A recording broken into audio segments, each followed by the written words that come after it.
भरोसा है। नीतीश कुमार विपक्ष को गोलबंद कर रहे हैं, ये कितनी बड़ी चुनौती है? जब नदी में पानी बढ़ता है तो सांप बिच्छू नेवला सब एक डाल पे जाके बैठते हैं, ऐसा लोग कहते हैं। हर एक लोकसभा चुनाव में लगभग लगभग यही रिप्ले देखने को मिलता है। चुनाव से एक साल पहले कभी ममता बनर्जी जी घूमती हैं, कभी केसीआर पटना चले आते हैं हैट पहन के, कभी नीतीश बाबू दिल्ली चले जाते हैं। पर ये सब करके होगा क्या? मैं पूछना चाहता हूँ कि नीतीश कुमार जी 40 सीट है बिहार में। पहला सवाल उठता है कि 7 पार्टी वाली गठबंधन में आपको कितना सीट मिलेगा लड़ने के लिए। मान लीजिए आपको 10-15 सीट मिल भी गया तो आप उसमें से कितना सांसद है जो आपके पास रुक जाएगा और कितना लोग जो है वो भाजपा के टिकट के लिए ललायित होकर भाग जाएगा। और उसमें 2-4-5 सीट आप जीत भी गए तो 5 सीट में आप प्रधानमंत्री बनने का सपना देख रहे हैं। खास करके वो नीतीश कुमार जी जो बहुत लंबे अरसे से एक चुनाव लड़े नहीं हैं। तो अगर नीतीश कुमार जी सही में ये मानते हैं कि पूरी गोलबंदी होके एक ऑपोजिशन खड़ा हो सकता है और उसमें वो पीएम मटेरियल जैसे जो उनको पीएम मटेरियल बताते हैं, आजकल वो नॉर्थ ब्लॉक में मीटिंग कर रहे हैं, वो हम सब देख रहे हैं। लेकिन अगर नीतीश जी भी मानते हैं कि पीएम मटेरियल है तो एक सीट पे चुनाव लड़े। चुनौती है। मैं क्या चुनौती दूंगा? मैं उनसे बहुत उम्र में और हर एक रूप से छोटा हूं। मैं एक राजनीतिक प्रक्रिया की बात कर रहा हूं कि जिसको एम्बिशन है कि वो देश चलाए, कम से कम एक चुनाव में तो आए। नमस्कार, सिटी पोस्ट में आपका स्वागत है। मैं हूं श्रीकांत प्रत्युष। आपको पता है कि पूरा देश बदल रहा है, देश की राजनीति बदल रही है और अब नई पीढ़ी के हाथ में देश की राजनीति जा रही है। मैं ऐसे ही एक नई पीढ़ी के नेता के साथ हूं, ऋतुराज सिन्हा जी, जो बीजेपी के लोकसभा चुनाव में 2014 के लोकसभा चुनाव में बहुत अहम रोल प्ले किया था। आपने 2005 से मैं देख रहा हूं कि आप राजनीति में सक्रिय हैं, लेकिन 2014 में आपकी बहुत अहम भूमिका थी। देखिए, मैं थोड़ा बैकग्राउंड बता दूं। मेरी पढ़ाई पूरी होने के बाद मैं इंडस्ट्री में गया, अपना कारोबार SIS नामक कारोबार, उस पर काम किया। पिछले 20 साल से, लगभग 22 साल से उसमें कार्यरत हूँ। गर्व है कि आज वो बिहार का सबसे बड़ा रोजगारदाता है। देश में 2,70,000 लोग हमसे जुड़े हैं और उसमें से 32,000 बिहारी हैं। लेकिन उस कंपनी की स्थापना आपके पिताजी ने की थी, लेकिन आपने बहुत तेजी से एक मुकाम पर पहुंचा दिया। मतलब अगर आंकड़ों में देखें तो फाउंडेशन खड़ा करना बहुत कठिन होता है। वो मेहनत जो है, एक फर्स्ट जनरेशन एंटरप्रेन्योर, एक प्रथम पिताजी पत्रकारिता में थे और कैसे उन्होंने अपना बिजनेस खड़ा किया, वो अपने आप में एक एग्जेम्पलरी स्टोरी है। लेकिन उसके बाद जब हम लोगों को चांस मिला तो ईश्वर की कृपा से, पिताजी और माताजी के आशीर्वाद से, अच्छे जगह दून स्कूल से लेके इंग्लैंड तक पढ़ने का अवसर मिला था, एक्सपोजर था, तो उससे बहुत फ़ायदा मिला। और SIS आज एक बहुराष्ट्रीय कंपनी है। ऑस्ट्रेलिया, न्यूजीलैंड, सिंगापुर सब जगह SIS काम करती है और एक लौती लिस्टेड कंपनी है जिसका हेडक्वार्टर आज भी पटना में है। लेकिन बहुराष्ट्रीय कंपनी बनाने में ही आपकी अहम भूमिका मानी जाती है। जी, एक आंकड़ों से अगर कहें तो SIS करीबन 25 करोड़ की थी जिस साल मैंने ज्वाइन किया था। इस साल SIS करीबन, इस साल का बैलेंस शीट करीबन 12,000 करोड़ का है और उसमें सभी लोगों का सहयोग रहा है। लेकिन एक अच्छा अवसर मुझे भी मिला। लेकिन मैं जो बात कर रहा था वो ये है कि साथ ही साथ पिताजी से हमेशा एक प्रेरणा रही कि बिहार के लिए कुछ सोचना, बिहार के लिए करना, बिहार से कटना नहीं। क्योंकि जो परिवार 90 के दशक में लालू जी के शासन के समय बहुत हमारे जैसे लोगों को बाहर पढ़ने के लिए जाना पड़ा और उसके बाद रोज़गार हो गया, घर हो गया दिल्ली, बम्बई, बेंगलोर में, तो फिर कई सारे लोग सिर्फ छठ पे लौट पाए और धीरे धीरे जड़ से उखड़ते चले गए। लेकिन पिताजी का हमेशा से एक बहुत बड़ा जोर था कि जो भी करो देश दुनिया में, लेकिन घर नहीं छूटना चाहिए। तो उसी से प्रेरणा लेके अपने प्रदेश से, अपने घर परिवार सबसे जुड़ाव मेंटेन किया, जैसे कि सैकड़ों और करोड़ों बिहारी आज भी करते हैं। 2005 में भाजपा से जुड़ा, 10 के विधानसभा चुनाव में एक छोटी भूमिका रही, 14 के लोकसभा चुनाव में एक बड़ा रोल प्राप्त हुआ। फिर 15 के चुनाव में जब विधानसभा का 15 का चुनाव हुआ तो उसमें बिहार प्रदेश का प्रचार अभियान जो था, पब्लिसिटी कैंपेन, उसका पूरा दायित्व था।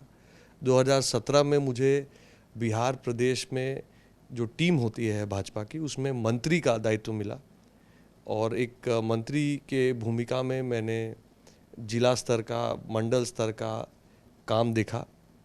2019 के लोकसभा चुनाव में राष्ट्रीय स्तर पर लोकसभा की जो टीम गठित हुई, उसमें माननीय अरुण जेटली जी की टीम में काम करने का अवसर मिला। वो भी जीवन का एक बहुत बड़ा अपॉर्चुनिटी था मेरे लिए। नड्डा ने भी आपको बहुत महत्व दिया। बहुत सबका आशीर्वाद रहा।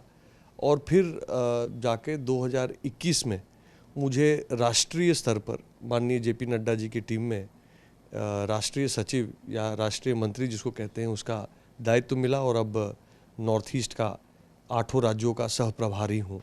लेकिन आपके इसी जिम्मेवारी, जो महत्वपूर्ण जिम्मेवारी पार्टी ने आपको दी है, इसको लोग कैसे देखते हैं आपको पता है? देखते हैं कि बिहार बीजेपी में पीढ़ीगत बदलाव हो रहा है। देखिए, पीढ़ीगत बदलाव तो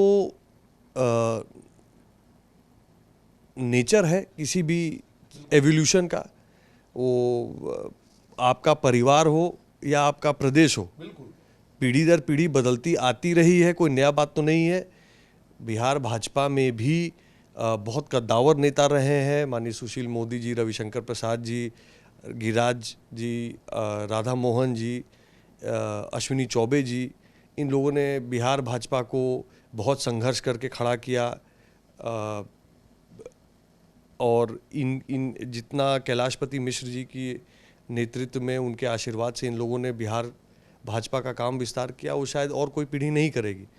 लेकिन उसके बाद अगली पीढ़ी भी, जो संजय जायसवाल जी की, मंगल पांडे जी की, नित्यानंद राय जी की, इन लोगों ने भी बहुत अच्छा प्रदर्शन, गत लोकसभा का 19 का चुनाव देखिए, 20 का चुनाव देखिए, पार्टी ने एक स्टुपेंडस परफॉर्मेंस किया है बिहार में भी।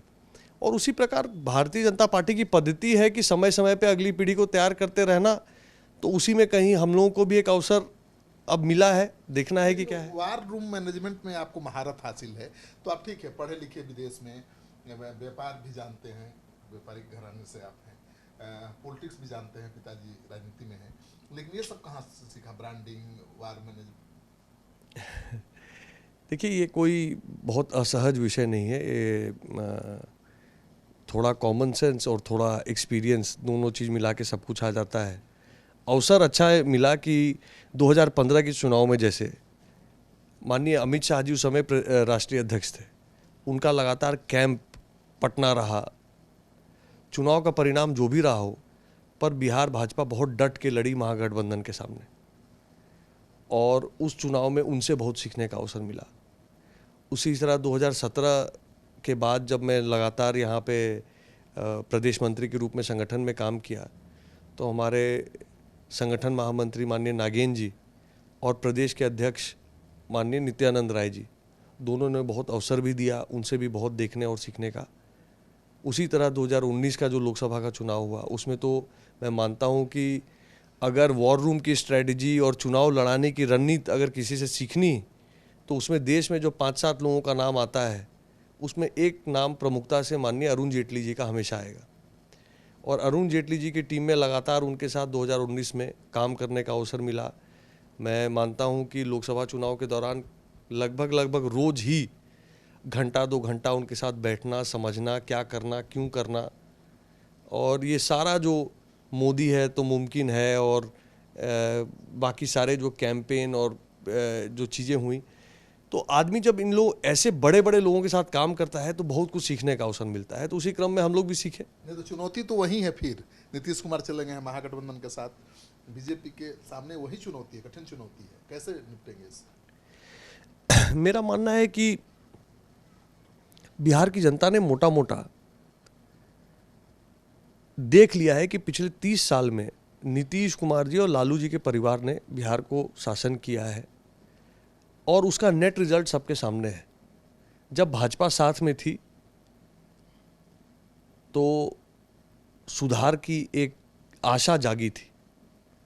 नीतीश कुमार जी का जो कार्यकाल भाजपा के साथ का कार्यकाल है, कभी उसको देखें, 2005 हो 2010 हो, इन दोनों कार्यकाल में नीतीश कुमार जी एक active agenda of development Bihar में रन कर रहे थे। पर आप अभी के नीतीश कुमार जी को देखिए, किस एजेंडा पे काम कर रहे हैं।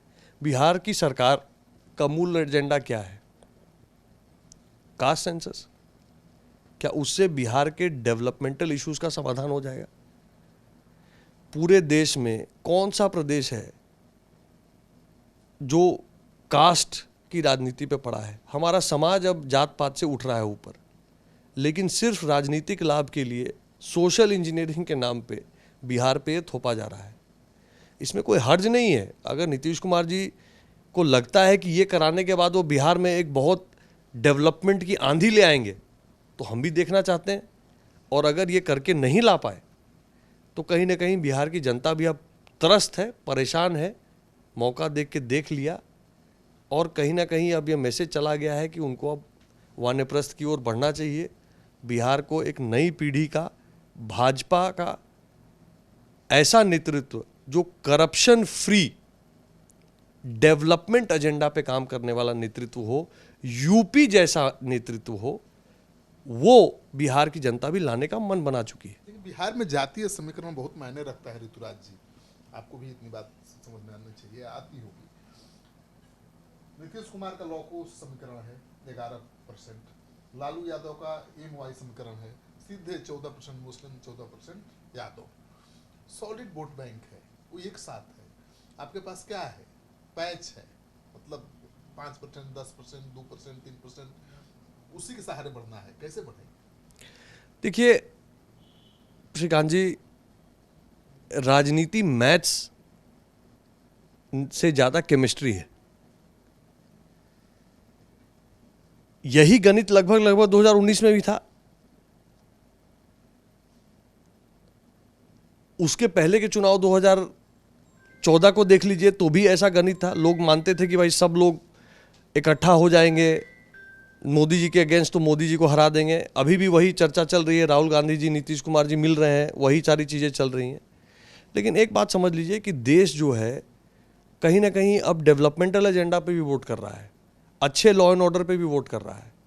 तभी भाजपा की सरकार बार बार चुन के आ रही है। अलग बिहार में तो नीतीश कुमार आपके साथ थे 19 में। नहीं, बिहार में थे, 14 में नहीं थे। मैं एक बात कह रहा हूं कि लोकसभा का जब चुनाव होगा, 14 में लालू के साथ भी नहीं थे, वो अकेले थे। ठीक है, मैं बात कर रहा हूं कि जात पात अपने जगह है, ये मैथ्स बहुत जरूरी है, इसके बिना राजनीति नहीं चल सकती, ये सच्चाई है। पर यह भी सच्चाई है कि मोदी जी के डेवलपमेंट के काम को जनता जानती है, मानती है, उन पे विश्वास करती है। इसको भी आप झुठला नहीं सकते। बची बात हिसाब की, तो मैं गणित में नहीं फंसूंगा। मैं आपसे एक सीधा सवाल पूछना हूं कि अगर इतना बढ़िया गणित है महागठबंधन का, तो नीतीश जी के एमएलए और एमपी इतना तत्पर काहे हैं छोड़ के भाजपा पे आने के लिए? अच्छा, संपर्क में हैं? कल ही कुछ लोग जो वहां से निकले हैं वो दिल्ली में भेंट करके आए हैं। अमूमन रोज ही हम लोग देख रहे हैं, कोई कहीं पे मिलने आता है, कोई कहीं पे मिलने आता है। तो न्यूज़ रिपोर्ट हो रहा है, पिछले 6 महीने का न्यूज़ उठा के देख लीजिए। अगर नीतीश जी और लालू जी की इतनी बढ़िया गोलबंदी बन चुकी है और चुनाव पूरा जीत गए हैं, मैथमेटिक्स पूरा उनके साथ है, तो उनके सिटिंग एमपी, सिटिंग एमएलए क्यों वहां से निकलकर भाजपा की ओर आना चाहते हैं? सवाल यह है, क्या उनको गणित समझ में नहीं आ रहा है? क्या उनको हवा का रुख दिख नहीं रहा है? नहीं, वहाँ पार्टी 7 दल है, सीट टिकट कम है, सीट कम है, तो भी भागेंगे, मजबूरी भी है। आप उसको वैसा देख सकते हैं, पर यह भी आप शायद देख सकते हैं कि बहुत लोगों को कॉन्फिडेंस नहीं है कि मोदी जी के साथ के बिना क्या जदयू राजद के बूते पे जीत पाएगी क्या। देखिए, कहना नहीं चाहिए, बहुत सम्मान नीतीश कुमार जी का मैं करता हूं। नीतीश कुमार जी ने अपने समय में बिहार के लिए अच्छा काम किया है, पर आज की डेट में नीतीश कुमार जी पथभ्रमित हो चुके हैं। बिहार को कोई एजेंडा, कोई दिशा, कोई होप नीतीश कुमार जी अब नहीं दे पा रहे हैं। क्योंकि वो तेजस्वी को प्रोजेक्ट कर रहे हैं मुख्यमंत्री के रूप में। नीतीश कुमार जी ने तय कर लिया है कि मैं संन्यास की ओर जा रहा हूं, तेजस्वी जी को कमान संभालनी चाहिए। तेजस्वी जी का क्या एजुकेशन का बैकग्राउंड है, क्या एडमिनिस्ट्रेशन का बैकग्राउंड है, तेजस्वी जी की क्या क्वालिफिकेशन है, सिर्फ एक बड़े राजनीतिक वंश के उत्तराधिकारी होने के अलावा कहीं ये भी तो सवाल पूछना चाहिए। लेकिन आप पर उम्मीद टिकी हुई है पटना के लोगों की। पटना के लोग भी देखना चाहते हैं कि कब मैदान में आप उतरेंगे। इस बार क्या है? देखिए, भारतीय जनता पार्टी में किसी के चाहने से कुछ नहीं होता है। हमारी एक कार्य पद्धति है।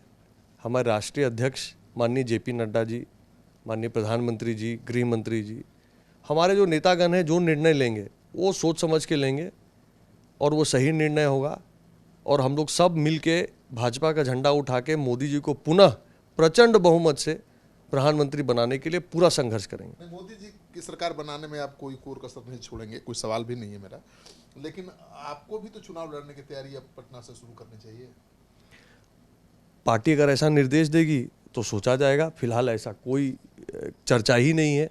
अभी संगठनात्मक काम चल रहे हैं, हम पूरी तरह से व्यस्त हैं। मेरे पास दायित्व नॉर्थ ईस्ट का है। मैं आजकल नॉर्थ ईस्ट में बहुत समय दे रहा हूँ। नागालैंड, मेघालय और त्रिपुरा के चुनाव में अच्छा रिजल्ट भी रहा, भगवान की कृपा रही और मोदी जी का प्रभाव देखने को मिला। अब आने वाले समय में मिजोरम का भी चुनाव है। कल परसों मैं निकल जाऊंगा कर्नाटक के चुनाव के लिए। तो हमको पार्टी जैसे जैसे जो समय पे काम देती है आदमी करते रहता है। बाद बाकी जो लिखा होगा और जो बड़े लोग तय करेंगे उसको फॉलो करेंगे। पटना के जो लोग चाहते हैं कि आप आए मैदान में, उनके लिए क्या कहेंगे, क्या संदेश? मेरा एक ही संदेश है कि मोदी जी का साथ देना 24 में अनिवार्य है। तभी देश और सशक्त होगा, देश और प्रगति करेगा। देश को अब खिचड़ी सरकार की जरूरत नहीं है। और 2025 में मैं खास करके बिहार के युवाओं को अपील करूंगा कि cast your vote, don't vote your caste. ये बहुत ज़रूरी है। हमारे जो युवा पीढ़ी है, अगर वो खड़े हो जाए इस चीज़ को पकड़ के कि हम अपने सूझबूझ से मतदान देंगे, ना ये चीज़ प्रमाणित करने के लिए कि हम किस जात से हैं उसके लिए वोट देंगे, तो बिहार की राजनीति बदलेगी। यानी 2025 का जो कैंपेन है वो तैयार है अभी से। टैगलाइन बिहार जो है मोटा मोटा इस बात को मान चुका है, ये जनता की आवाज़ है कि सबको देखा बार बार, अब की बार भाजपा सरकार। ये 25 का मोटा मोटा फीडबैक जब हम लोग अन्य अन्य जिलाओं में घूमते हैं, जो लोग जुड़ते हैं, जो मिलते हैं, जो बोलते हैं, फ्रस्ट्रेशन जनता की जुबान से अब सुनने को स्पष्ट मिलता है कि अब का होई, कैसे होई, अब ना चली, कुछ बदले के चाहिए। तो ये कौन बोल रहा है? मैं नहीं बोल रहा हूँ, ये सड़क पे जनता बोल रही है। नीतीश कुमार जी कहते हैं कि बिहार में बहुत डेवलपमेंट उन्होंने कर दिया। आप मेरे साथ कैमरा और माइक लेके चलिए पटना की सड़क पे, भागलपुर की सड़क पे, मुजफ्फरपुर की सड़क पे, दरभंगा की सड़क पर, किसी शहर के, गांव के, कस्बे के सड़क पर चलिए, किसी आदमी से पूछ के देखते हैं क्या वो संतुष्ट है, क्या उसको लगता है कि बिहार में उतना ही डेवलपमेंट हुआ जो हमारे पड़ोसी प्रदेश यूपी में हुआ? क्या हमको लखनऊ जाके पटना की दशा पर दुख नहीं होता है? जोगी मॉडल की बहुत चर्चा हो रही है बिहार में, क्या जोगी मॉडल पर ही चुनाव लड़ेंगे आप लोग? देखिए, बिहार में भी बहुत सक्षम लोग हैं जो कि बिहार को नेतृत्व दे सकते हैं। योगी जी ने एक उत्तम उदाहरण प्रस्तुत किया है। यूपी जो एक बीमारू प्रदेश था, जहां पे लॉ एंड ऑर्डर की प्रचंड समस्या रही है, जहां पे आप जो इलेक्शन के गणित की बात करते हैं कि भाई मायावती जी और सपा एक साथ आ जाएंगे तो भाजपा को कौन पूछेगा, ये सब का सब फेल करते हुए योगी जी एक बार नहीं 2 बार मुख्यमंत्री हुए हैं। और आज भी जिस तरह से वो एक हाथ में डेवलपमेंट, दूसरे हाथ में सामाजिक समरसता, उस एजेंडा को लेकर चल रहे हैं, लॉ एंड ऑर्डर को पकड़ के चल रहे हैं, पूरा देश उन पे गर्व करता है, पूरे देश को उन पे बहुत भरोसा है। नीतीश कुमार विपक्ष को गोलबंद कर रहे हैं, ये कितनी बड़ी चुनौती है? जब नदी में पानी बढ़ता है तो सांप, बिच्छू, नेवला सब एक डाल पे जाके बैठते हैं, ऐसा लोग कहते हैं। हर एक लोकसभा चुनाव में लगभग यही रिप्ले देखने को मिलता है। चुनाव से एक साल पहले कभी ममता बनर्जी जी घूमती हैं, कभी केसीआर पटना चले आते हैं हैट पहन के, कभी नीतीश बाबू दिल्ली चले जाते हैं। पर ये सब करके होगा क्या? मैं पूछना चाहता हूँ कि नीतीश कुमार जी 40 सीट है बिहार में। पहला सवाल उठता है कि 7 पार्टी वाली गठबंधन में आपको कितना सीट मिलेगा लड़ने के लिए? मान लीजिए आपको 10-15 सीट मिल भी गया, तो आप उसमें से कितना सांसद है जो आपके पास रुक जाएगा और कितना लोग जो है वो भाजपा के टिकट के लिए ललायित होकर भाग जाएगा? और उसमें 2-4-5 सीट आप जीत भी गए तो 5 सीट में आप प्रधानमंत्री बनने का सपना देख रहे हैं। खास करके वो नीतीश कुमार जी जो बहुत लंबे अरसे से एक चुनाव लड़े नहीं हैं। तो अगर नीतीश कुमार जी सही में ये मानते हैं कि पूरी गोलबंदी होके एक ऑपोजिशन खड़ा हो सकता है और उसमें वो पीएम मटेरियल जैसे जो उनको पीएम मटेरियल बताते हैं, आजकल वो नॉर्थ ब्लॉक में मीटिंग कर रहे हैं, वो हम सब देख रहे हैं। लेकिन अगर नीतीश जी भी मानते हैं कि पीएम मटेरियल है तो एक सीट पे चुनाव लड़ें। चुनौती है। मैं क्या चुनौती दूंगा? मैं उनसे बहुत उम्र में और हर एक रूप से छोटा हूं। मैं एक राजनीतिक प्रक्रिया की बात कर रहा हूं कि जिसको एम्बिशन है कि वो देश चलाए, कम से कम एक चुनाव में तो आए। तो आप सुन रहे थे ऋतुराज जी को, बड़ी बेबाकी के साथ बातचीत करते हैं और हर सवाल का माकूल जवाब इनके पास होता है। तो 2005 से राजनीति में इन्होंने कदम रखा और अभी 2024 का चुनाव आने वाला है। पूरी उम्मीद टिकी हुई है कि कैसे इस चुनाव के कैंपेन को आगे ये बढ़ाएंगे। ये वीडियो अच्छा लगे तो खूब शेयर करिए दोस्तों के साथ। अगर आपने अब तक हमारा चैनल सब्सक्राइब नहीं किया है तो ज़रूर कर लीजिए। आपका सहयोग समर्थन हमारे लिए बहुत मायने रखता है।